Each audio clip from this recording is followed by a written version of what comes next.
Buenos días a todos. Vamos a dar algunos pocos minutos para que la gente se sume a nuestro webinar y ahí empezamos. Muchas gracias.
Muy buenos días a todos. En honor al tiempo y a la puntualidad de las personas que ya se unieron a nuestro evento, vamos a dar inicio entonces a este webinar.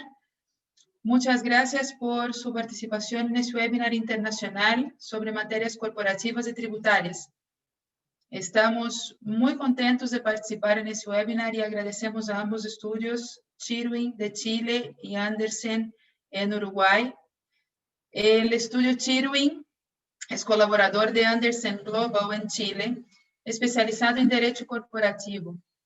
Trabajamos con empresas y empresarios locales y extranjeros, apoyándolos en sus proyectos y operaciones en Chile y también en la relación de sus negocios con stakeholders en el extranjero. Andersen Uruguay es miembro pleno de Andersen Global, integrado por 7 socios, abogados, contadores y escribanos, y 90 profesionales y asesores en 4 grandes áreas de asesoramiento: legal, tributario contable, notarial y consultoría. Empezaremos nuestra jornada de hoy con la presentación de las informaciones sobre el tema por el lado de Chile, definiendo el tema y su importancia estratégica, las alternativas existentes para migración de operaciones comerciales o empresas chilenas al extranjero, los trámites y riesgos existentes y los tipos de actividad más susceptibles de relocalización. Desde la perspectiva uruguaya, se analizarán las diferentes alternativas para realizar negocios en Uruguay, mediante sociedades extranjeras o vehículos jurídicos nacionales. Se explicará el régimen general de tributación y los regímenes especiales para actividades de trading, holding, desarrollo de software, zonas francas y exoneraciones a la inversión. Terminada la charla, tendremos a varios profesionales de ambas firmas respondiendo a preguntas sobre los temas que serán presentados durante el webinar. Para eso, ocuparemos la plataforma Remo, que está compartida en el chat con ustedes. Remo es una plataforma novedosa dedicada a la realización de eventos de networking. ¿Cómo es posible verificar el sistema del salón virtual? Funciona como un sistema de salón virtual en donde en las varias mesas la gente se sienta en una mesa, entre comillas, y está participando de una conversación con los otros miembros que están ahí en esa mesa, con los otros participantes en esa mesa. Y esa segunda parte del evento sirve no solamente para la respuesta a las preguntas que pueden tener ustedes, las consultas directas, como también para un networking entre los asistentes del evento. Yo les invito a que accesen a Remo, creen su cuenta. Es muy importante tener la cuenta creada, muy fácil, basta insertar el correo, el nombre y apellido, y uno ya puede accesar al sistema. Cualquier duda nos pueden consultar también a través del chat, cualquier duda que tengan en relación a la plataforma. Bueno, para hablar sobre las alternativas para redomiciliación de empresas chilenas, invitamos a Andrés Chirwin. Andrés es especialista en Derecho Corporativo Internacional y socio de Chirwin. A continuación, intervendrá Francisco Valdivia. Francisco es especialista en Derecho Tributario y Off-Counsel de Chirwin. Luego, por el lado de Uruguay, presentarán el panorama local y beneficios de redomiciliarse en el país. Los que van a presentar son Juan Ignacio Trócoli, experto en tributación internacional y socio de Andersen en Uruguay, y le acompañará Cecilia Ricciardi, especialista en estructuras tributarias internacionales y establecimiento de operaciones en Uruguay. Muchas gracias a todos y les paso ahora la palabra a Andrés.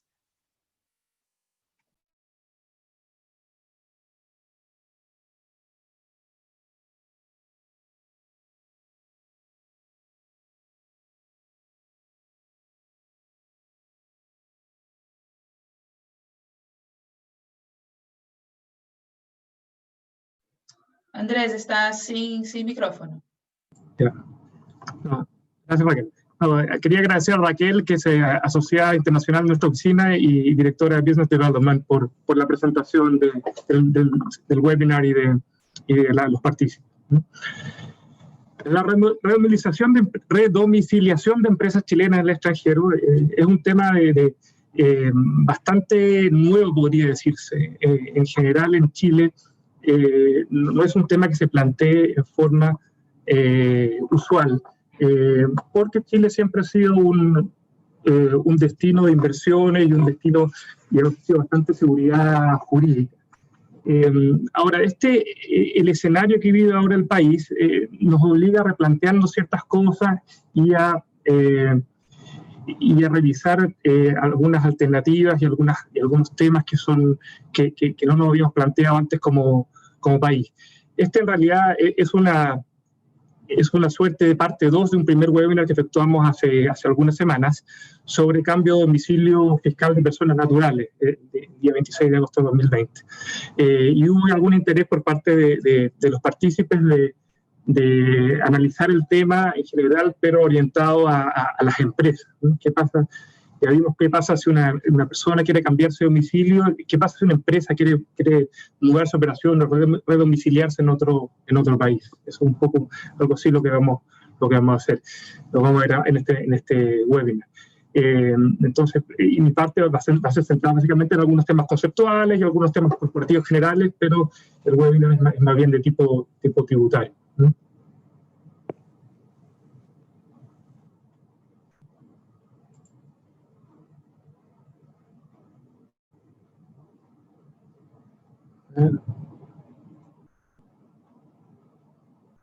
Vamos a ver un poco sensible esto.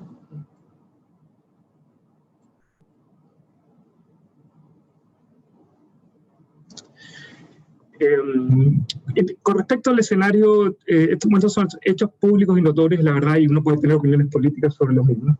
Pero estamos viendo un escenario de gran incertidumbre, de una gran inestabilidad social, política, económica, y desde antes incluso del estallido social, con ciertas limitaciones de las instituciones nacionales. organismos que están llamados a crear o a controlar la aplicación de la ley están cada vez más imaginativos y interpretan sus atribuciones de forma bastante amplia, lo que genera un cierto grado de incertidumbre jurídica. Y eso trae aparejado con la situación grave de incertidumbre que genera un proceso constituyente que parte de una hoja en blanco, donde las bases de nuestra institucionalidad están por determinarse. Eso también es un escenario que en general podría considerarse como riesgoso, como bastante riesgoso. Y se ven ciertas tendencias no menores a aumentos tributarios. Parte por la necesidad del Estado de hacerse cargo de los nuevos, de los gastos y de las inversiones que ha incurrido durante la pandemia, como de las expectativas sociales.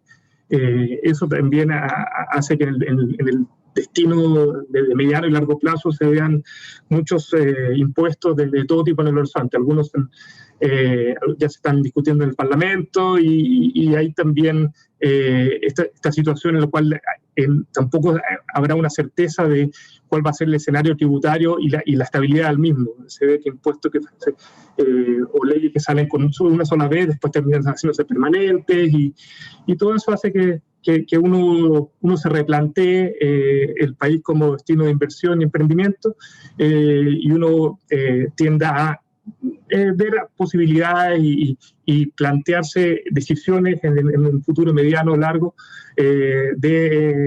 con respecto a domiciliación de las iniciativas empresariales.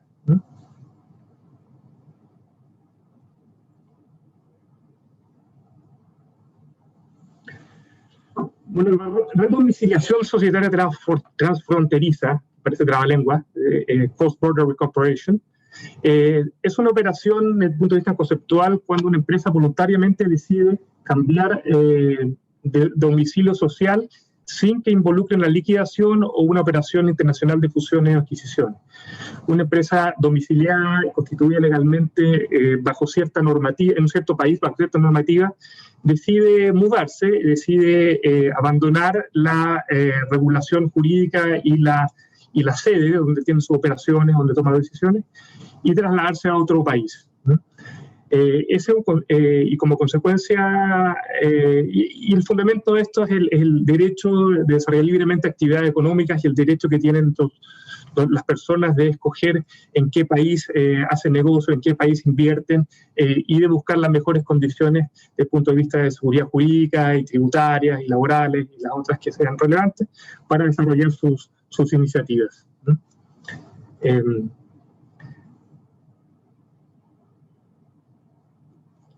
Este es un concepto de redomiciliación que es relativamente nuevo en derecho comparado. Existen muchas jurisdicciones en las cuales ya hay, y Uruguay es una de ellas, que ya hay procedimientos que regulan la salida y la entrada de empresas al país, ¿no? Especialmente jurisdicciones que se han dedicado a tratar de ser lo más atractivas posibles para la inversión, contemplan ya este tipo de normativa.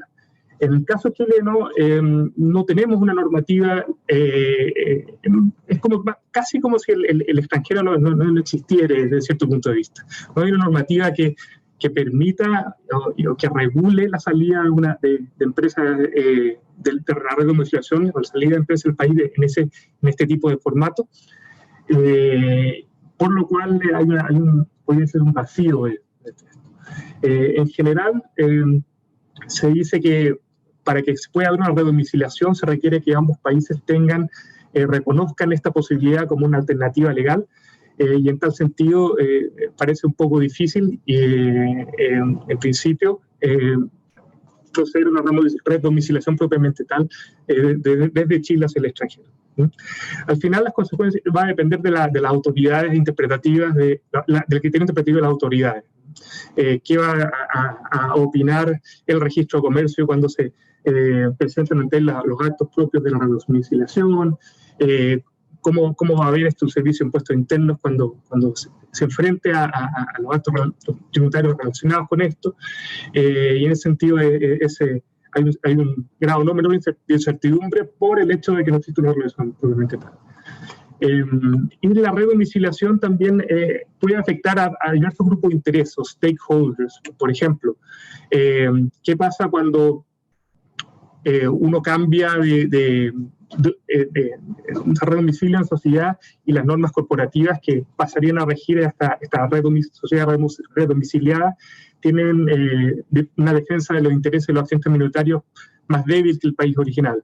Ese es un problema. Lo mismo sobre dividendos, por ejemplo, dividendos mínimos. Todas normas sobre protección de accionistas minoritarios en general puede generar dificultades. Lo mismo con los acreedores y terceros, trabajadores, proveedores, clientes. Y finalmente el Estado puede tener un interés de mantener a las empresas, a los emprendedores y a los capitales dentro del país, justamente por los efectos positivos que todo ello produce. Así que hay ciertas trabas de tipo económico o de realidad que uno tiene que enfrentar. En realidad lo que tenemos acá es una mezcla de dos conceptos, el domicilio y la nacionalidad. El domicilio se define, un poco pensando en las personas naturales. En el Código Civil se define como residencia acompañada real o presuntivamente del ánimo de permanecer en ella. Esto es difícil de aplicar a una persona ficticia como una sociedad, porque una sociedad no tiene una residencia física. Puede querer o no estar en un país, digamos, con ese ánimo, pero manifestado por los órganos de administración, pero es un concepto un poco difícil. Entonces, dentro del derecho corporativo, más usualmente el domicilio es un elemento de la personalidad y está regulado como una declaración que uno tiene que hacer al momento de constituir una sociedad, un domicilio estatutario. O también hay criterios empíricos. Por ejemplo, se puede considerar el domicilio una empresa donde está el centro de dirección administrativa de la empresa, donde el directorio sesiona, donde tiene la residencia y sesiona directores, por ejemplo, ¿no? Ahora, con respecto a la nacionalidad de las compañías, es tal vez un concepto aún más polémico, porque en Chile en realidad no se sabe si existe. Los autores tienen opiniones diversas sobre el tema. Y si existe no sabe cómo se determina, si es en la sede social, en los socios, la constitución misma dentro de un país y asumir la lex societatis de ese país, la voluntad de las partes, que es el criterio que toma el Código de Bustamante. Entonces hay también una desregulación sobre el tema. Ahora, en el tema de nacionalidad, realmente en nuestra opinión existe, porque hay normativas que reconocen a las sociedades extranjeras, por ejemplo normativas sobre constitución de agencias de sociedades extranjeras, y también hay ciertas actividades que están reservadas para sociedades chilenas, por ejemplo el cabotaje. Entonces, si bien no hay una regulación, es algo que existe en derecho, ¿no? En nuestra opinión, la nacionalidad dice relación con la lex societatis, así la ley del lugar donde la empresa se constituye y que regula todos los aspectos de funcionamiento interno: institución, capacidad, representación, transformación, disolución, derechos minoritarios. Nos parece que una sociedad constituida en Chile queda regida por el derecho chileno, y en tal sentido es una sociedad chilena, ¿no? Ahora, ¿es posible redomiciliar una sociedad chilena en el extranjero o bien renacionalizarla? Estos conceptos se mezclan mucho en la doctrina. El tema no es claro. Lo más cercano que encontré preparando un poco esta presentación es una solicitud de un estudio de abogados a la Superintendencia de Sociedades Colombianas, en las cuales, ante la ausencia de regulación, consultaron a lo que es la versión colombiana de la Superintendencia de Valores y Seguros si era factible redomiciliar una empresa colombiana en el extranjero. La respuesta de la superintendencia fue que no era posible por un tema reglamentario, porque no se podía cumplir el requisito de registrar el cambio de domicilio en el registro de comercio o el equivalente al registro de comercio con jurisdicción, que es competente con relación al domicilio, porque no existiría en el extranjero. Entonces, un argumento bastante formal, y es un tema discutible. lo vemos en este momento como, si bien, como un obstáculo más que como un impedimento total. En el sentido que la racionalización, que nos parece como legalmente imposible, yo creo que es bien desafiante y es cuestionable, pero no lo vemos como totalmente posible luego de eso. Y redomiciliar una empresa chilena en el extranjero sin renacionalizarla también es una situación que no tiene ningún tipo de regulación y podría tal vez ser un escenario que podría estudiarse. ¿En qué sentido? En que el domicilio de una empresa no es un atributo realmente intrínseco o esencial. Hay tipos de sociedades que no requieren declarar domicilio o bien que requieren que simplemente se asigne el domicilio del notario de la institución. Entonces no es algo demasiado esencial, podría decirse, desde el punto de vista teórico. Entonces tal vez podría explorarse un tema, algo en ese sentido.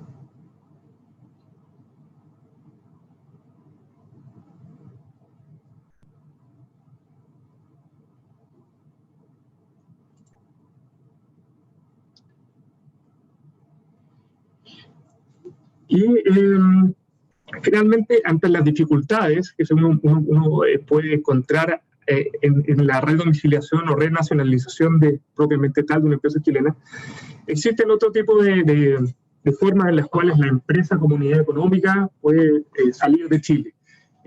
Por ejemplo, estos son la venta individual de activos de contrato, lo mismo con respecto a recontratación de trabajadores, la fusión transfronteriza, que es una institución que está reconocida en Chile y existen diversos puntos tributarios y diversos dictámenes sobre la misma.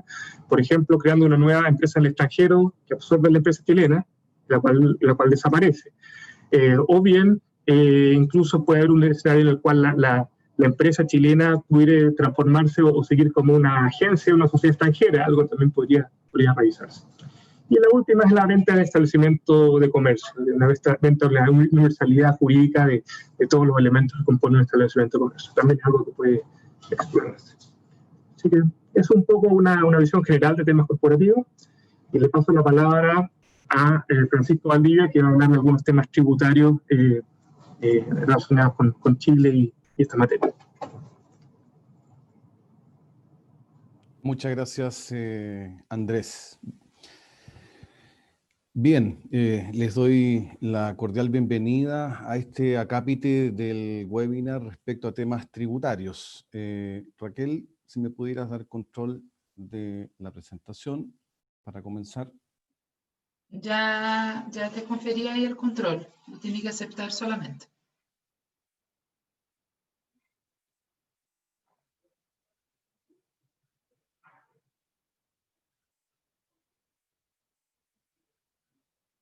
Estás en mudo, Francisco.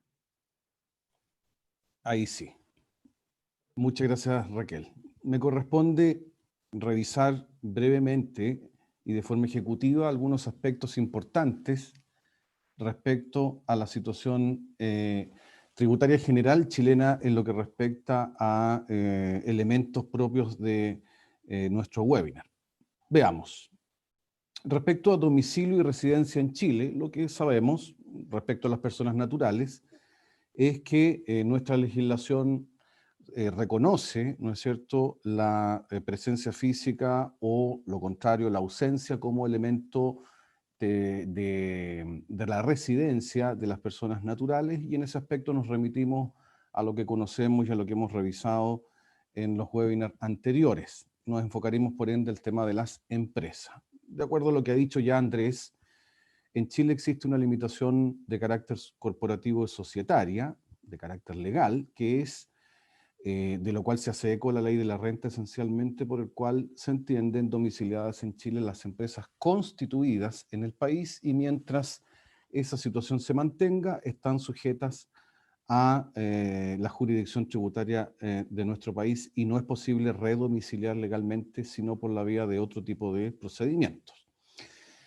Respecto a los principios de tributación en Chile, son bastante rígidos, bastante universales, por lo cual se grava, cuando en Chile se grava a las personas naturales o jurídicas por sus actividades entendiendo que la fuente generadora está en Chile, proveniente de bienes, servicios u otras actividades. El segundo principio es el principio del domicilio o la residencia. Es decir, teniendo ese carácter, se tributa por renta de fuente mundial, cuestión que es esencial en este análisis, por cuanto ya se verá en la parte que le corresponde a Uruguay, hay sensibles diferencias en ese criterio que hacen atractivo también este cambio de domicilio. Y por último, están también grabadas en Chile las rentas cuando la fuente pagadora de la renta proviene desde nuestro país. Es decir, la ley de la renta trata de englobar lo máximo posible en un sentido extensivo la posibilidad de aplicar tributos, cuestión que es muy relevante frente a países donde en el derecho comparado tienen otras regulaciones, un poquito más flexibles. Hay que considerar también en este análisis las normas de control antielusivas, particularmente todo lo que tenga relación con presupuestos que podría el Servicio de Impuestos Internos considerar como una medida para deslocalizar la base imponible. Siempre tener en cuenta las medidas antielusivas que están incorporadas en nuestra legislación hace breves años atrás, después de la reforma del año 2014. Hay mucho trabajo que hacer en ese sentido, hay poca jurisprudencia y la labor del Servicio de Impuestos Internos no ha ahondado más allá porque ha sido objeto de varias revisiones estas medidas. También hay que considerar el contexto legislativo en materia tributaria de Chile. Andrés habló de un proceso político importante, lo más probable es que venga una nueva constitución y aparejado a ello ya se ha anunciado también nuevas normas tributarias en reformas que podrían sucederse. Siempre es importante considerar que el redomicilio, cuando significa el término de actividades, conlleva un aviso de término de giro a la autoridad tributaria chilena y da lugar también a el nacimiento de los plazos máximos de prescripción de cobro. En Chile, lo normal es que los impuestos prescriban al cabo de 3 años desde que se hicieron exigibles, pero existe la posibilidad que por mala fe o falta de declaraciones obligatorias, ese plazo se extienda hasta 6 años, cuestión que también alcanza al impuesto al término de giro. Y por último, siempre considerar las normas sobre repatriación de capitales y normas cambiarias, que no necesariamente son tributarias, pero que son elementos importantes de carácter burocrático que hay que cumplir para que la salida sea limpia. Avancemos. Respecto a las hipótesis de relocación o de redomicilio, hay dos grandes grupos. Cuando esa decisión proviene de la voluntad del contribuyente, quien se organiza para ello, la primera posibilidad es que se cierre y se liquide de forma expresa un negocio. Es decir, se disuelve, por ejemplo, una empresa legalmente y se procede a su liquidación y a la adjudicación de activos y pasivos. Ahí hay que pagar, ¿no es cierto?, los impuestos que estén involucrados. También puede existir una pérdida de domicilio o residencia deliberada. En el caso de las personas naturales, ello ocurre cuando se han ausentado del país por el número de tiempo necesario para perder residencia y o domicilio, y en el caso de las personas jurídicas por la disolución legal de la sociedad, con o sin la intención de proseguir su giro en el extranjero.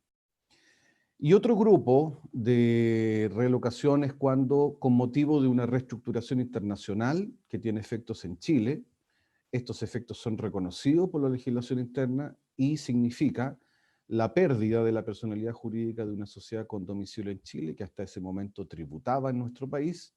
Se da el caso, por ejemplo, cuando una sociedad chilena desaparece por ser absorbida por una sociedad internacional, dejando o no en Chile un establecimiento permanente u otros activos de propiedad directa del extranjero. Y la otra posibilidad también que se ha utilizado para este efecto es modificar la condición de filial o de sociedad constituida en Chile y dejarla como establecimiento permanente, continuando su giro, pero esta vez sometida a las reglas de esa clase de contribuyentes.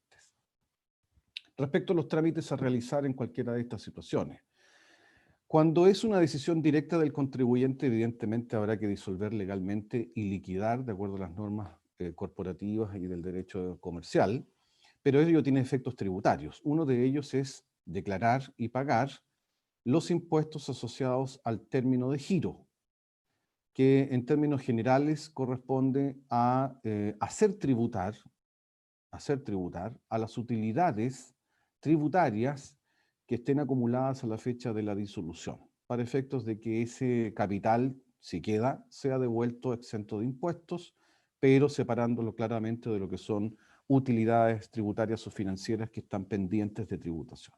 Hay que dar un aviso al Servicio de Impuestos Internos dentro de determinados plazos y hay trámites fronterizos, constancias, traslados de familia, dependiendo de la hipótesis, para asegurar que ese cambio de domicilio sea efectivo y reconocido en Chile y con los efectos tributarios correspondientes. Lo mismo el caso de la residencia, las ausencias tienen que ser por el plazo mínimo para perder la calidad de contribuyente por las rentas de Fuente Chile. Letra B, cuando hay una reestructuración internacional. Esa reestructuración puede dar origen a la necesidad de dar avisos de cambios de accionistas, de propietarios, de representantes legales en Chile, según el tipo social que se mantenga. 2, hay que pedir cambio de RUT, que es el Tax ID de identificación del contribuyente, y eventualmente generar un nuevo inicio de actividades como establecimiento permanente o dependiendo de la fórmula utilizada para la relocación. Puede ocurrir que producto de estos cambios se genere un nuevo estatuto de tasas de retención de impuesto adicional. Por ejemplo, si yo decido reestructurar y cambiar una filial constituida en Chile que reparte dividendos hacia el extranjero y lo cambio a un establecimiento permanente.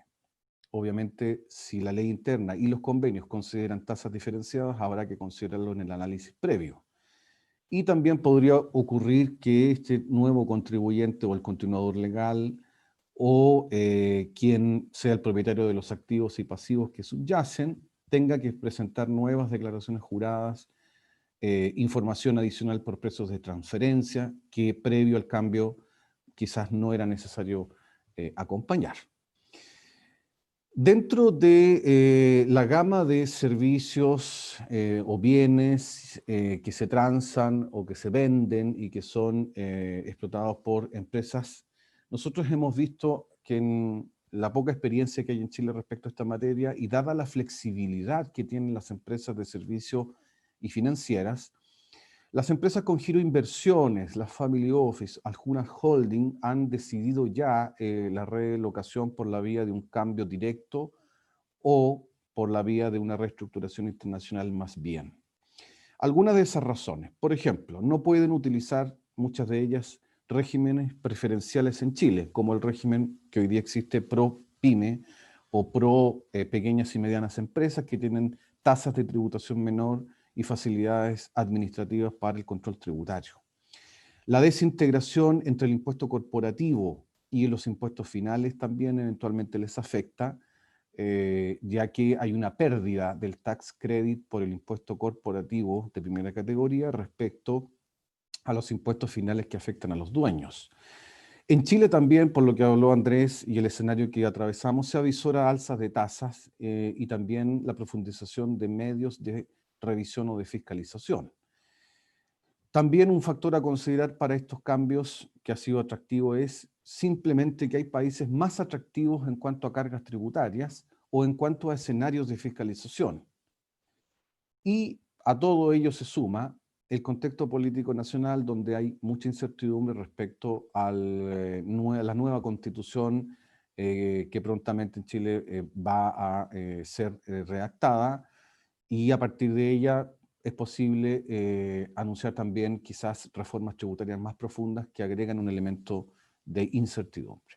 Respecto a grupos económicos más importantes, empresas con chimenea, del gran comercio o los denominados grandes contribuyentes, la verdad es que el tema tributario aún no es lo suficientemente importante o grave para definir un cambio estructural de jurisdicción, pero sí se han considerado cambios estructurales por costos que no son tributarios necesariamente.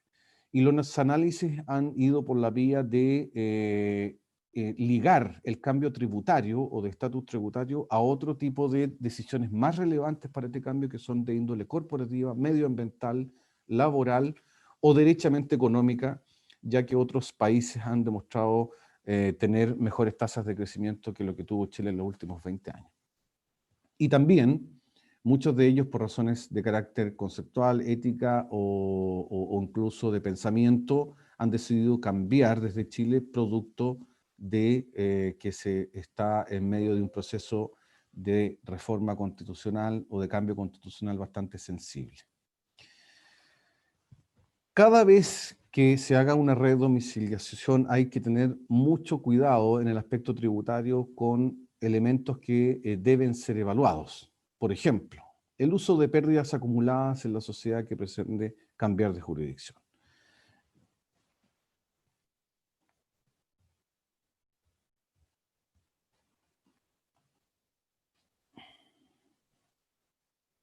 Estoy tratando de volver en la lámina anterior un momento.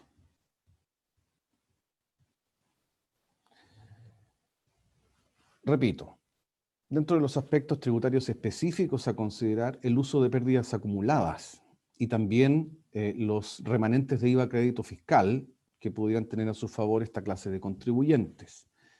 También es posible que aun cuando se hagan cambios materiales, se mantenga el domicilio en Chile por efecto de que nuestro sistema de cambio legal de domicilio requiere la disolución de la empresa original. En el caso de las personas naturales, ello se ve además condicionado porque existen elementos, más bien valóricos, fácticos también, que hacen mantener el domicilio aun cuando se pierda la residencia. Hay que considerar los impuestos que se devengan al término de giro. Algo que ya expliqué, particularmente es el impuesto a la renta que se aplica en carácter de único, por las utilidades acumuladas a la fecha del término de giro. La idea es dejar esas utilidades completamente tributadas antes de el cambio de domicilio.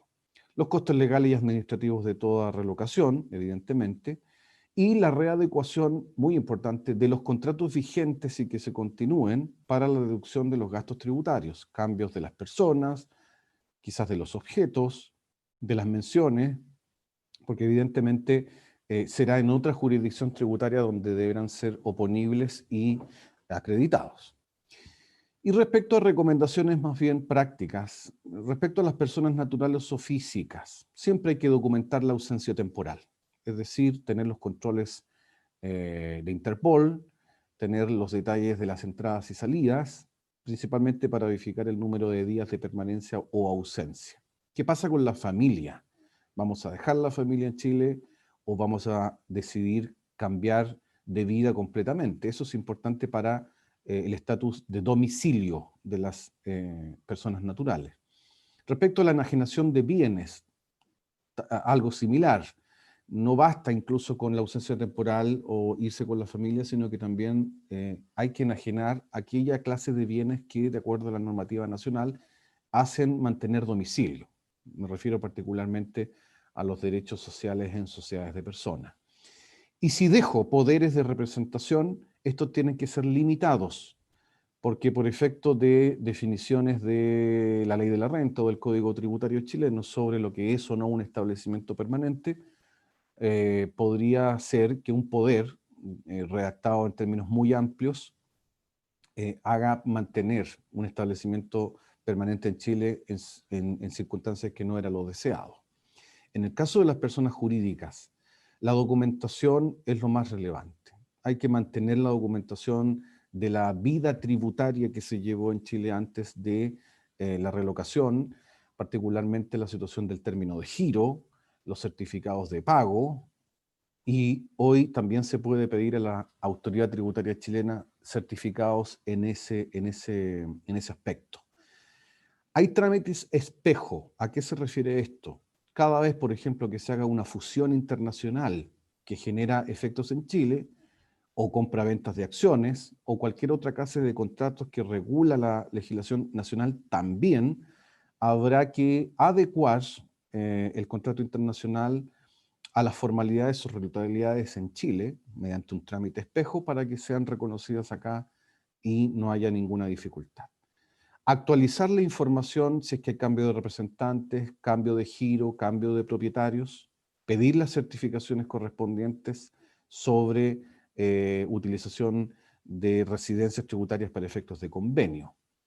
Y si la decisión es definitivamente disolver la empresa en Chile, es habitual ver que muchas empresas han sido disueltas legalmente, pero que quedan pendientes los trámites de liquidación de la empresa o los trámites del término de giro. Cuestiones importantísimas para no dejar cabos sueltos en estos cambios.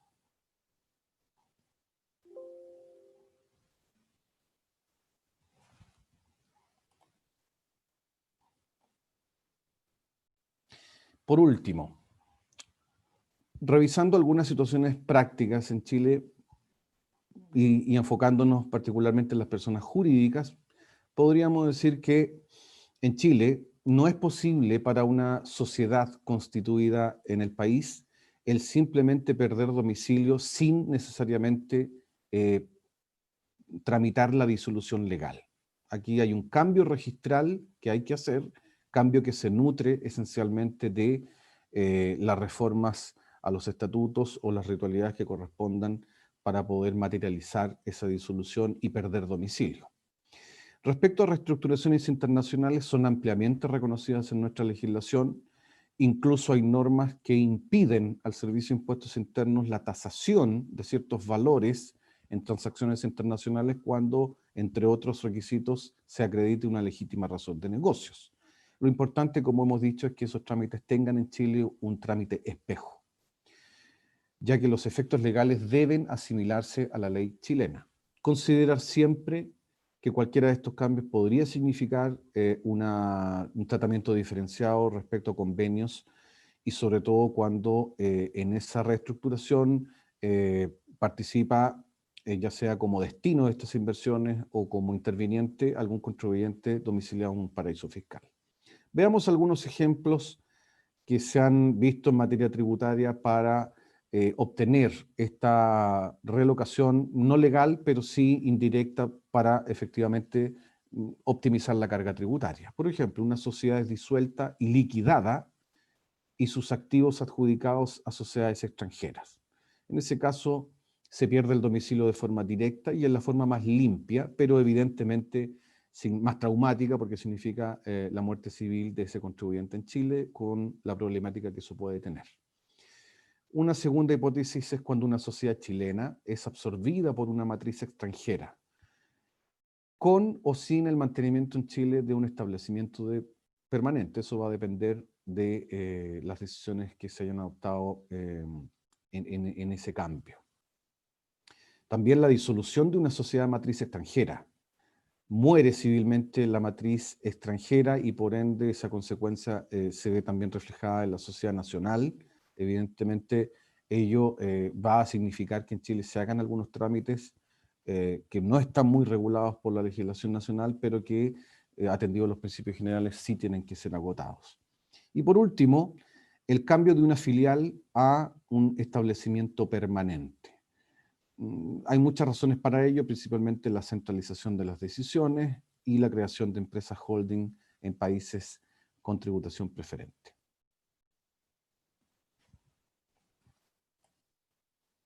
Muchas gracias, Raquel.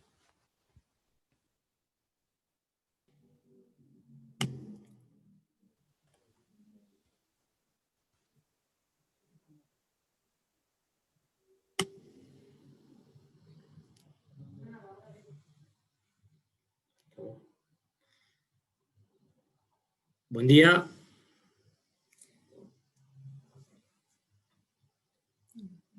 A ver. Raquel, ¿tú nos transfieres ahora el mando de la presentación? Sí, ya están con el control. Espera que puedan cambiarlo. Perfecto.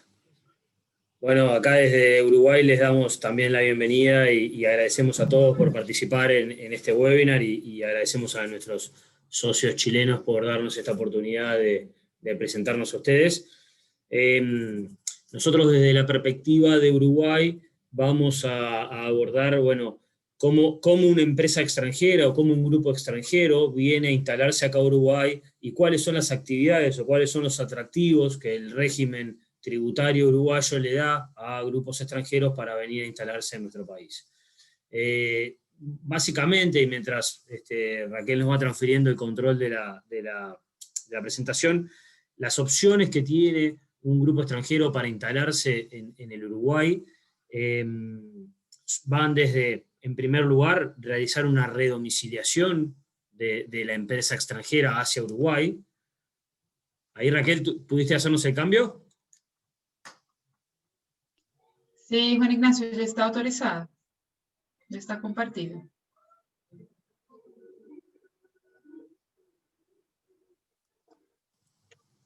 Ahí, perfecto, gracias. Entonces, las opciones que tiene ese grupo extranjero para venir a instalarse en Uruguay son, o en primera instancia, hace una redomiciliación de su empresa extranjera hacia Uruguay, esa es una opción válida. Eso significa, ahora vamos a ver las características, pero eso significa que la empresa del exterior viene a domiciliarse a Uruguay y sigue su vida societaria bajo la legislación de Uruguay. Una segunda opción es la sucursalización de esa empresa extranjera en Uruguay, o sea, sigo teniendo una casa matriz en el exterior y en Uruguay abro una sucursal para realizar mis operaciones dentro de Uruguay vía esa sucursal. O la tercera opción, y quizás es la opción más utilizada por los grupos extranjeros cuando se vienen a instalar a Uruguay, es abrir una filial en Uruguay. O sea, abro una entidad independiente en Uruguay. Esto porque muchas veces tratan de no linkear la entidad del exterior con lo que van a realizar dentro de Uruguay, y además porque Uruguay, vamos a ver, tiene un régimen bastante accesible y fácil para la creación de nuevas entidades, con lo cual optan por la creación de una filial independiente. De eso hay distintas formas jurídicas, y la vamos a charlar ahora, pero básicamente sociedad anónima y sociedad de responsabilidad limitada han sido las entidades, las tipologías jurídicas históricas utilizadas en nuestro país, y desde fines del año pasado, dentro de una ley en el marco de la promoción del emprendedurismo, se crearon las sociedades por acciones simplificadas, que también están tomando bastante dinamismo en nuestra economía.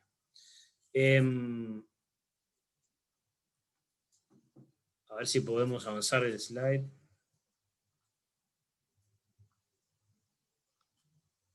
Ahí. Bueno, como les decía, una de las opciones que tiene ese grupo del exterior es redomiciliar la empresa extranjera en el Uruguay.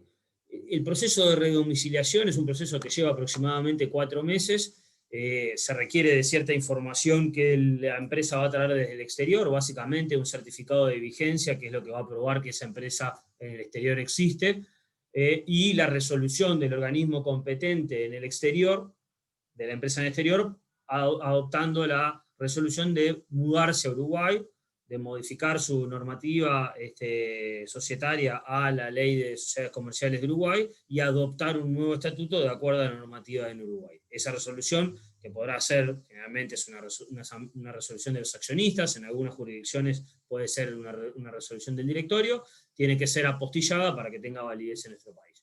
Una vez que la documentación se recibe en nuestro país, se presenta un expediente ante ante la Auditoría Interna de la Nación, que es nuestro organismo de control de sociedades. En el mismo se presenta la resolución que vino del exterior, protocolizada por el escribano, un balance que también nos tiene que mandar la empresa, nos tiene que brindar la empresa desde el exterior, el balance con el cual esa sociedad se está mudando hacia Uruguay, y un certificado contable hecho por contador acá en nuestro país, donde se establece aspectos sobre el patrimonio de la sociedad, el capital social integrado de la sociedad, y algunos datos como la fecha de cierre de balance del cual va a tener la sociedad acá en el Uruguay. Eso es aprobado por nuestra Auditoría Interna de la Nación, la aprobación se inscribe en el registro de comercio, se realiza la publicación en el diario oficial y en un diario de circulación privada, se inscribe la sociedad en los organismos tributarios, en la Dirección General Impositiva, en el Banco de Previsión Social y también en el Ministerio de Trabajo, y se realizan la emisión de los libros, o sea, se tramitan los libros también, el sellado de los libros. En Uruguay los libros son físicos, el sellado de los libros en el registro de comercio, y con eso se completa el proceso de redomiciliación de una sociedad extranjera hacia Uruguay. Como les dije, una opción es la redomiciliación, otra opción es sucursalizar una empresa extranjera en Uruguay, o sea, le abro un branch a esa empresa extranjera en nuestro país, Básicamente también el proceso es incluso más sencillo que el de la redomiciliación, es un proceso que lleva aproximadamente un mes, se necesita una resolución del órgano competente de la sociedad en el exterior, resolviendo abrir una sucursal en Uruguay y estableciendo cierta información esencial de esa sucursal, cómo va a ser la denominación de la sucursal, el capital que se le va a aplicar, el objeto social que va a tener en nuestro país y el administrador que esa sociedad va a tener en nuestro país. Esa resolución que se recibe del exterior, apostillada por supuesto, la protocoliza un escribano, se inscribe en el registro de comercio, se hacen las publicaciones del caso en el diario oficial y en el diario de circulación privada, y con eso tenemos constituida la sucursal de nuestro país y también se procede a la inscripción en los organismos tributarios. La otra opción es la apertura de una filial, o sea, una entidad independiente que formará o colgará dentro del grupo del exterior, pero que es una entidad independiente en nuestro país. Y ahí, lo que les comentaba inicialmente, tenemos tres opciones, básicamente: la sociedad anónima, que les diría que en el 80% de los casos es el vehículo jurídico utilizado para operar en nuestro país; las sociedades por acciones simplificadas, denominadas SAS, que están teniendo mucha fuerza y relevancia dentro de nuestra economía a partir de la ley aprobada a finales del año pasado y que este año ha tenido mucho impulso; y las sociedades de responsabilidad limitada, que han ido perdiendo, dado que la SAS recoge lo mejor de las sociedades anónimas y lo mejor de las SRLs. Las SRLs han ido quedando un poco en desuso en nuestro mercado societario. Simplemente para mostrarles un poco la flexibilidad que tiene, y Uruguay es un país que se caracteriza mucho por tratar de que el inversor extranjero pueda venir y hacer negocios, es un país de brazos abiertos al inversor extranjero, porque reconocemos que, dado el tamaño de nuestra economía, necesitamos de inversión extranjera para poder obtener mejores estadios de desarrollo de nuestra economía y por ende de nuestra población. También la normativa societaria recoge esa flexibilización. A nivel de sociedades anónimas, el proceso de constitución de una sociedad anónima aproximadamente es entre 30 y 45 días, pero la sociedad desde el primer día que se inicia su proceso de constitución existe, tiene personería jurídica, puede realizar cualquier acto de comercio, puede firmar contratos, de hecho hay que ir a inscribirla en la administración tributaria de forma inmediata. A nivel de accionistas, la sociedad puede tener un único accionista, puede tener uno o más accionistas, y esos accionistas pueden ser locales o extranjeros. Pueden ser todos los accionistas de una sociedad uruguaya extranjeros, no se requiere por qué tener un socio local, y pueden ser personas físicas o jurídicas. Existe sí en Uruguay lo que se denomina un registro de accionistas y beneficiarios finales en el Banco Central. No es de carácter de acceso público a ese registro, sino que es solamente para uso de los organismos estatales. A nivel del directorio también existe una flexibilización similar con el tema de accionistas. Puede la sociedad tener un único miembro en su directorio, puede tener un único director, y ese director puede ser un extranjero, no tiene por qué tener ni domicilio ni residencia en el Uruguay, puede ser un extranjero que es el director y encargado de la administración de la sociedad en Uruguay. Existe un registro a nivel, que sí es de carácter público, en el Registro Nacional de Comercio, donde se inscriben todos los datos de los directores de las sociedades anónimas. El domicilio de la sociedad tiene que fijar un domicilio, pero el domicilio, si la sociedad tiene una operativa per se y tiene una oficina establecida en Uruguay, será el domicilio donde está ubicada la oficina, pero muchas veces estas sociedades que se establecen en Uruguay al inicio en su desarrollo no tienen una oficina propia y se las localiza o se las domicilia en el domicilio del estudio que los asesora de forma legal o tributaria en nuestro país. El capital: no existen requisitos mínimos de integración de capital, o sea que es libre, lo determinan los accionistas cuál es el monto de capital de las sociedades, y a efectos de evitar todo el tema burocrático de tener que integrar el capital en una cuenta bancaria, entonces todo el proceso que existe para apertura de una cuenta bancaria, etc., se permite que la integración de capital se realice a través de bonos del Tesoro uruguayos, lo cual es un procedimiento bastante sencillo y la mayoría de las firmas tenemos stock de bonos del Tesoro para facilitar los procesos de constitución de sociedades de nuestros clientes. La sociedad tiene libros sociales, básicamente un libro de acta de directorio, de actas de asamblea, libros contables, un libro de registro de los títulos nominativos, en el caso de las sociedades con acciones nominativas, y un libro de registro de asistencia a asambleas de los accionistas. Estos libros se rubrican en el registro de comercio. y generalmente son mantenidos en el estudio jurídico o tributario que se encarga de los temas del día a día de las sociedades. Las acciones pueden ser nominativas, pueden ser escriturales o pueden ser al portador. En el caso de las acciones al portador o nominativas se representan en títulos físicos, y el traspaso de las acciones se hacen por el endoso o por la entrega de los títulos accionarios. Existe en nuestro país, en el ámbito de la Auditoría Interna de la Nación, un registro de estados contables que no todas las sociedades tienen que ir a inscribir sus estados contables anuales, sino que lo hacen aquellas que tengan ingresos superiores anuales a $3 millones, y en el caso de las sociedades que su operativa sea, más del 90% de sus operativas en el exterior, tienen que ir a este registro quienes tengan ingresos anuales superiores a los $500.000. Este registro, o la obligación que tienen las empresas, es de tener estados financieros de acuerdo a las normas internacionales de contabilidad, las IFRS. Y respecto a las declaraciones juradas o las declaraciones impositivas, las sociedades tienen que hacer un cierre anual y presentar una declaración jurada anual a nuestro fisco, y ciertas sociedades categorizadas en ciertos registros de la DGI tienen que también presentar declaraciones mensuales con la evolución de su impuesto a valor agregado y de sus anticipos de impuesto a las rentas. Generalmente la sociedad empieza por una categoría inferior donde no tiene que hacer declaraciones juradas mensuales, y si su volumen o su operativa crece dentro de nuestro país, se la recategoriza y tiene que sí hacer estas declaraciones juradas mensuales. Básicamente este es un paneo rápido de cómo se regulan las sociedades anónimas en nuestro país. Las sociedades por acciones simplificadas, como les comentaba, son novedosas porque provienen de una ley aprobada a fines del año pasado. Respecto a las sociedades anónimas, las características son muy similares. La diferencia sustancial es que el proceso de constitución es un poco más flexible porque no necesitan de pasar por el órgano de contralor de las sociedades, con lo cual baja el periodo de constitución a 15 a 20 días. Es menos costoso porque se las eximió de un impuesto, se las exoneró de un impuesto que existe en el control de la constitución de las sociedades anónimas, que estas sociedades no lo tienen.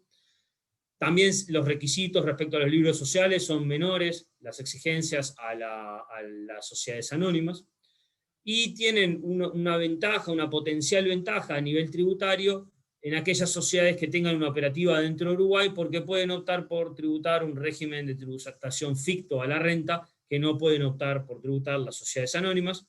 Este régimen de tributación ficto aplica siempre que la sociedad tenga rentas grabadas dentro de Uruguay y que el monto de esas rentas sean menores a los $400.000 anuales. Esto simplemente quiso hacer una introducción, un paneo de cómo se instalan empresas internacionales en nuestro país. O se redomicilian, o se sucursalizan, o abren una filial independiente, y básicamente lo hacen a través de sociedades anónimas, o últimamente lo están haciendo también a través de sociedades por acciones simplificadas.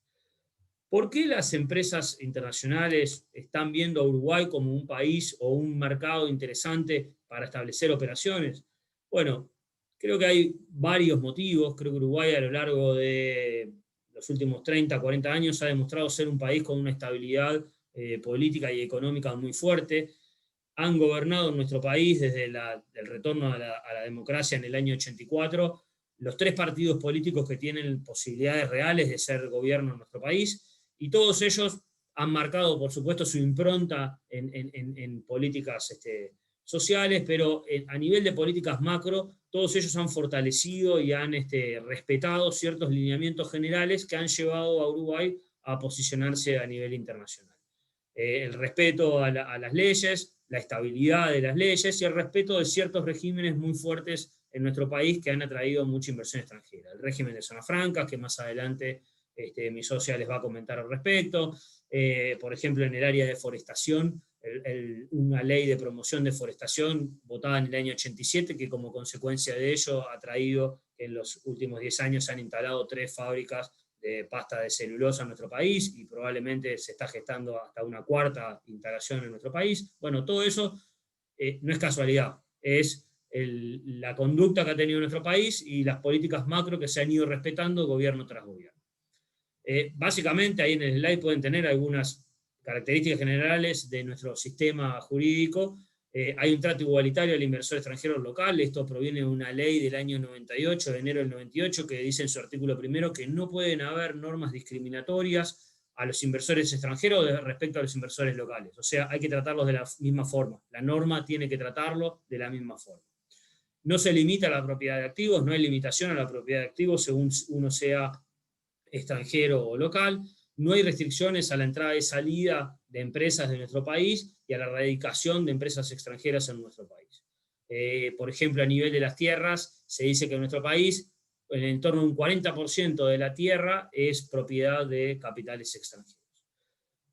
Las reglas son claras y son bastante amigables con el inversor extranjero, no hay control de cambios, la entrada y salida de divisas es libre, no hay control en los flujos, la repatriación de capital y dividendo también es libre, el uso de la moneda extranjera en nuestra economía es libre, muchas de las transacciones, por ejemplo a nivel de inmuebles, la mayoría de las transacciones se realizan en dólares y no en moneda local. También se ve el manejo de euros por parte del sistema financiero en nuestro país, se pueden tener cuentas bancarias en euros, en dólares, con lo cual es un país muy abierto y muy friendly con el inversor extranjero. También uno de los beneficios o atractivos que tiene nuestro sistema es el régimen tributario o el sistema tributario. Históricamente Uruguay se ha afiliado, y es uno de los pocos países que en el mundo lo sigue manteniendo, al criterio de la fuente o territorialidad. O sea, nosotros grabamos las rentas de fuente uruguaya, las rentas que se generan por la combinación de capital y trabajo dentro de nuestro país, y no grabamos las rentas que se generan por la combinación de capital y trabajo fuera del Uruguay. No se graba ni la generación de la renta ni la distribución del dividendo que se genera en el exterior. Esto hace que Uruguay sea muy atractivo, por ejemplo, para actividades holding.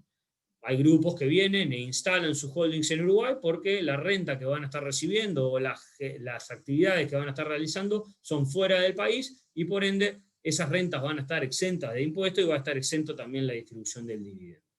Si la operación es dentro de Uruguay, si la actividad es dentro de Uruguay, bueno, nuestro sistema tributario es bastante claro y sencillo. En el 2007 se hizo una reforma tributaria que lo que se buscó es simplificar el sistema tributario. Teníamos una cantidad de impuestos parciales que gravaban distintos hechos generadores. Bueno, se trató de eliminar todos esos impuestos parciales y consolidarlos en 3 impuestos bases. Uno es el impuesto a la renta de actividades económicas, el impuesto a las ganancias. Si genero una actividad dentro de Uruguay, voy a estar grabado a una tasa del 25% de la renta neta fiscal, de la ganancia neta, y si hago una distribución de dividendos al accionista, no importa si el accionista es local o extranjero, hay una retención del 7% sobre ese pago de dividendos.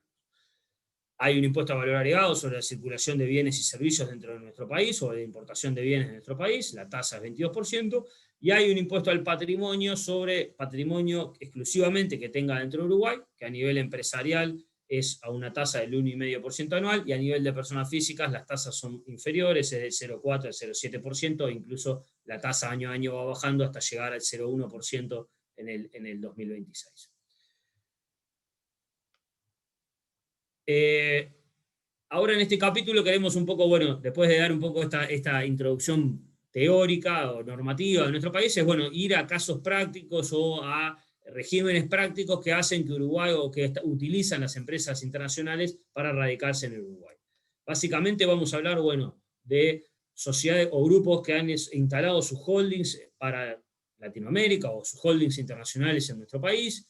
Vamos a hablar de la actividad trading, hay un marco, un régimen especial para que las empresas traders vengan y se instalen en nuestro país para realizar toda su actividad de compra y venta de bienes o de servicios desde Uruguay con una tributación especial. Hay un régimen de zonas francas muy atractivo en nuestro país, en la cual se da una exoneración muy fuerte de los impuestos a cambio de generación de empleos. Hay un régimen especial para empresas tecnológicas, hay un flujo muy fuerte de empresas de desarrollo de software argentinas que se están viniendo a instalar a nuestro país, y también de la región, por ejemplo, americanas que se vienen a instalar para producir software para la región o atender temas relacionados con software para la región, en donde hay un régimen de exoneración de tributos que llega casi al 100%, o puede llegar al 100% de la renta que genere la empresa. Y luego tenemos un régimen de promoción de inversiones, eso sí, ya más para inversiones en economía real dentro de Uruguay, en la cual hay fuertes incentivos a que a cambio de cada dólar que invierto me dan una exoneración en impuesto a la renta y en algunos otros tributos que mi socia les va a comentar en breve. Ceci. Bueno, gracias Juan. Bueno, la idea de esta parte de la presentación es bajar a tierra lo que fue comentando Juan al principio, las bondades que tiene nuestro país para recibir inversiones del extranjero y los regímenes y actividades que son interesantes para desarrollarlas desde Uruguay. Vamos a empezar a hablar de lo que son las sociedades holdings radicadas en Uruguay, es decir, utilizar una sociedad anónima uruguaya para que sea la holding de un grupo, por ejemplo. ¿Qué significa ser una sociedad holding? Significa ser la titular de participaciones patrimoniales de otras empresas. Esas empresas pueden ser extranjeras o también uruguayas. ¿Por qué es interesante que una sociedad uruguaya tenga actividad holding? Bueno, primero por lo que comentaba Juan, la libre movilidad de fondos, desde el exterior hacia Uruguay y desde Uruguay hacia el exterior, en cualquier moneda, la posibilidad de que la sociedad uruguaya pueda mantener cuentas bancarias en cualquier jurisdicción, y que también los accionistas de las sociedades uruguayas o el órgano administrador puedan ser tanto extranjeros como locales sin tener ningún tipo de diferencia. Incluso también los accionistas pueden ser personas jurídicas, es decir, otras sociedades. Eso hace interesante que grupos económicos importantes instalen sus sociedades holding desde Uruguay. Por supuesto que también la baja carga impositiva, ya que como comentaba Juan, nuestro principio tributario es que se graban solamente las rentas generadas en Uruguay, por lo tanto, si una sociedad holding tiene inversiones en el extranjero, eso no está alcanzado por impuestos para la sociedad ni para la distribución de dividendos al accionista. Y si esa sociedad holding tiene inversiones en Uruguay, tampoco está gravado porque el rendimiento en las participaciones patrimoniales de sociedades uruguayas están exentos específicamente por nuestra normativa, así que tampoco ni el rendimiento de esas sociedades ni la distribución de utilidades al accionista está gravado. El único caso que tendremos que tener en cuenta es en la venta de las acciones. Si yo vendo acciones, o sea, si la sociedad holding vende acciones en sociedades del exterior, eso tampoco está gravado acá en Uruguay. La única forma en la que estaría gravado, pagaría renta una sociedad holding, es si vende acciones de una sociedad uruguaya, acciones o cuotas sociales de una sociedad uruguaya, y ese impuesto que se paga es la diferencia entre el precio de venta de la operación y el costo de adquisición actualizado a la fecha de la venta. Eso es básicamente la actividad holding, y que además Uruguay es un país bien reconocido a nivel internacional, y es un centro importante para generar sociedades holding. Ahora pasamos a otro régimen, que son sociedades trading instaladas en Uruguay. Esta actividad se puede realizar mediante sociedades anónimas o SAS, cualquier vehículo jurídico, y básicamente la actividad trading en este régimen específico es aquella actividad que se realiza la compra y venta de bienes en el extranjero sin pasar por territorio uruguayo. También se consideran los servicios, es decir, puede ser la intermediación entre servicios adquiridos en un país y vendidos hacia otro país, pero que no se desarrollan desde Uruguay. Lo único que se hace de Uruguay en ese caso sería la facturación, por ejemplo, y la cobranza de esa operación. Nuestro sistema tributario prevé para este tipo de actividad un régimen ficto de liquidación muy interesante, que lo único que hace es gravar la diferencia entre el precio de venta y el precio de compra. Ese margen que nos queda se calcula un 3%, y sobre ese 3% me considera que esa renta es la que tengo que dejar en Uruguay. Entonces sobre ese 3% calculo el 25%, que es nuestra tasa de impuesto a la renta. En definitiva, tengo una carga impositiva del 0,75% sobre la operación. Puedo tener cuentas bancarias en Uruguay o en el extranjero, y si tengo en el extranjero, en definitiva, no tengo otra carga impositiva más de la que hablé. Si obviamente tengo una cuenta bancaria en Uruguay, al cierre de ejercicio de esa sociedad voy a tener que pagar impuesto al patrimonio sobre el saldo que tenga en esa cuenta, que es el 1,5%.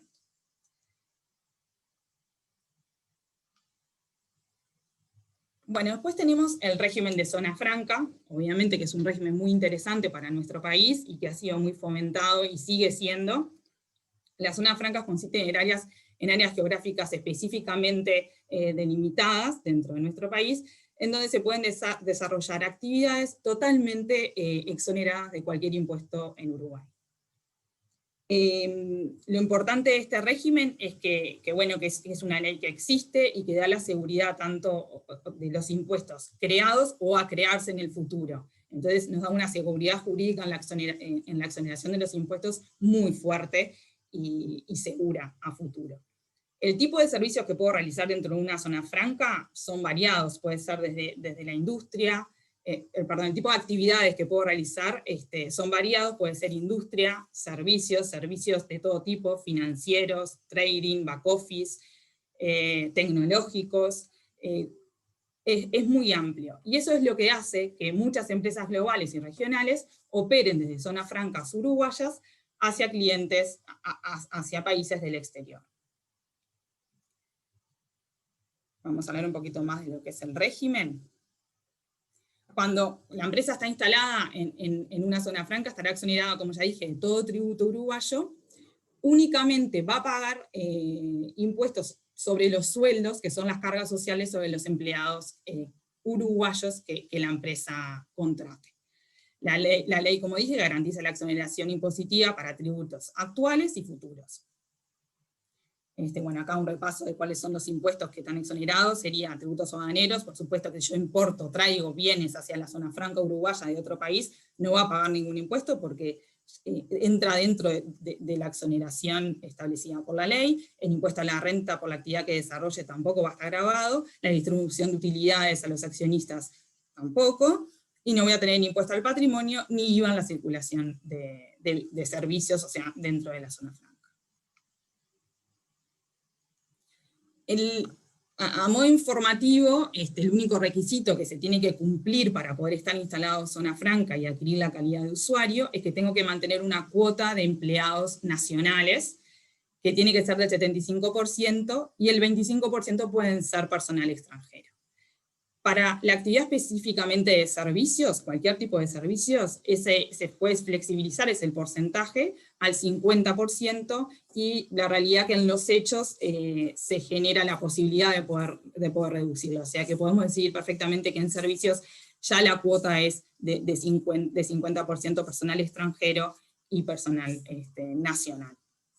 Además, cuando yo esté decidido a operar en una zona franca uruguaya, ya voy a tener que constituir o adquirir una sociedad uruguaya, o puede ser una sucursal también, puede ser una sociedad anónima, o una SAS, o una SRL, cualquiera de los vehículos jurídicos, pero que tenga el objeto único de operar en zona franca. Por eso es importante tenerlo decidido de antemano. Igual si una sociedad común de Uruguay se puede transformar también su objeto a ser usuaria de zona franca. Y también lo que voy a tener que hacer es presentar un proyecto de inversión en el Ministerio de Economía, en el área de zona franca, para que me autorice a ser usuario de zona franca. Como ventaja importante, y sobre todo pensando en el empresario extranjero y en empresas extranjeras, aquellos empleados o dependientes que la empresa de zona franca tenga en su planilla de trabajo que sean extranjeros, o sea, por ejemplo, o el 25% o el 50% que pueden ser extranjeros, tienen la posibilidad de no aportar a la seguridad social y de aportar solamente un impuesto sobre sus sueldos del 12% flat sobre el salario que reciben. Esto realmente es una ventaja importante y un llamador a las empresas extranjeras a desarrollar sus actividades desde la zona franca uruguaya.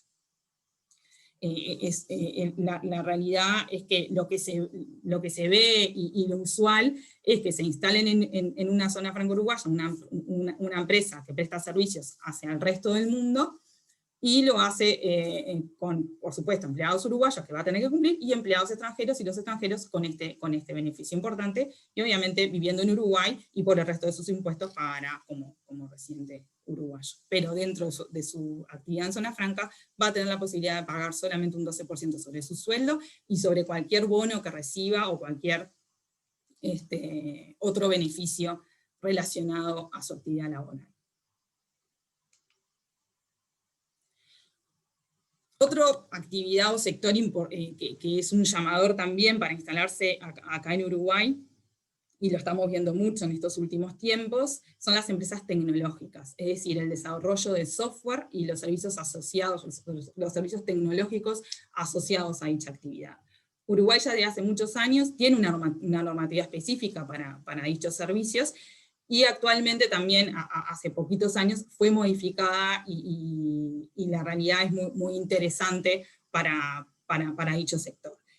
Este beneficio es básicamente que si el desarrollo del software y los servicios son prestados desde Uruguay, y el software está patentado en nuestro país, y todos los gastos asociados a dicho software se contratan desde Uruguay, se puede adquirir el 100% de exoneración sobre impuesto a la renta. Si capaz que es más mixto, se contrata algún servicio en el exterior o tiene algún gasto en el exterior, ahí el porcentaje empieza a reducir. Pero la realidad es que, por ejemplo, puede no haber diferencia entre estar instalado fuera de zona franca para este tipo de servicios tecnológicos, porque se puede obtener un 100% de exoneración. Incluso si yo vendo los servicios hacia el exterior, la exportación de servicios de software o de asesoramiento, lo que tiene que ver con tecnología, eso tampoco va a tener IVA, porque se considera exportación, y el IVA es a tasa cero. Así que encontramos beneficios en todos sus aspectos en este régimen. Bueno, y por último, que Juan un poco lo mencionó, nosotros tenemos un régimen de promoción de inversiones, que es una ley de hace muchos años, que lo que hace es promover la inversión en el Uruguay.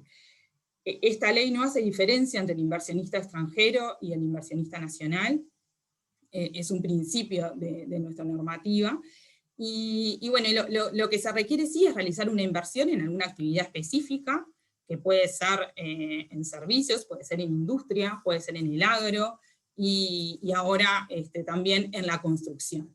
Este régimen, si bien es una ley que existe desde hace muchos años, se ha ido modificando y actualizando, y en este último año, el 2020, ha tenido adecuaciones y flexibilizaciones importantes en lo que son las exoneraciones y el acceso a obtener dichos beneficios.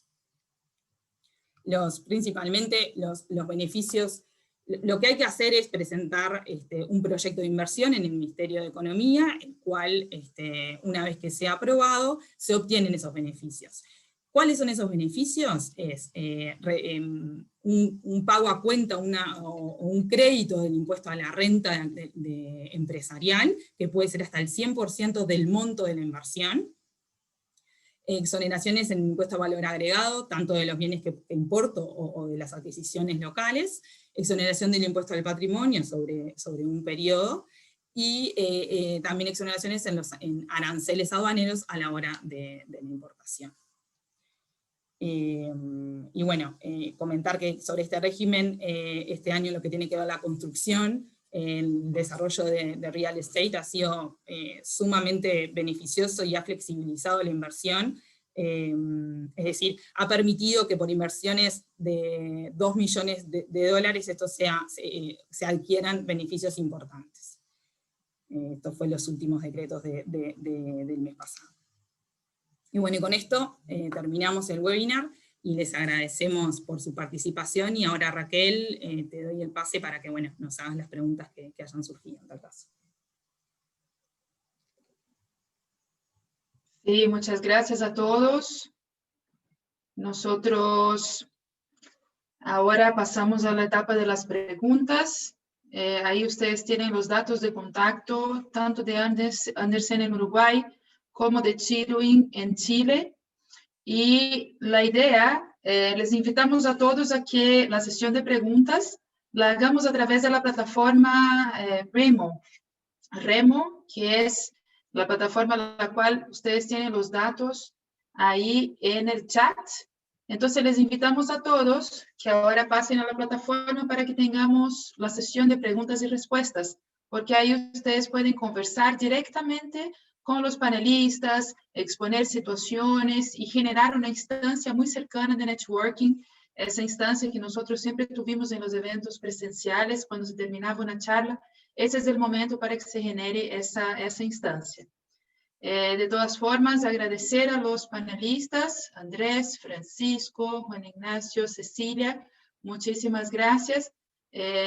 Una instancia muy fructífera en términos de salida de Chile y llegada a Uruguay. Estamos a disposición para cualquier consulta, tanto el estudio en Chile como el estudio en Uruguay, y los invitamos para que entonces pasemos a la plataforma Remo, de acuerdo con el link que está en el chat, y les voy a repetir una vez más para que puedan tener acceso.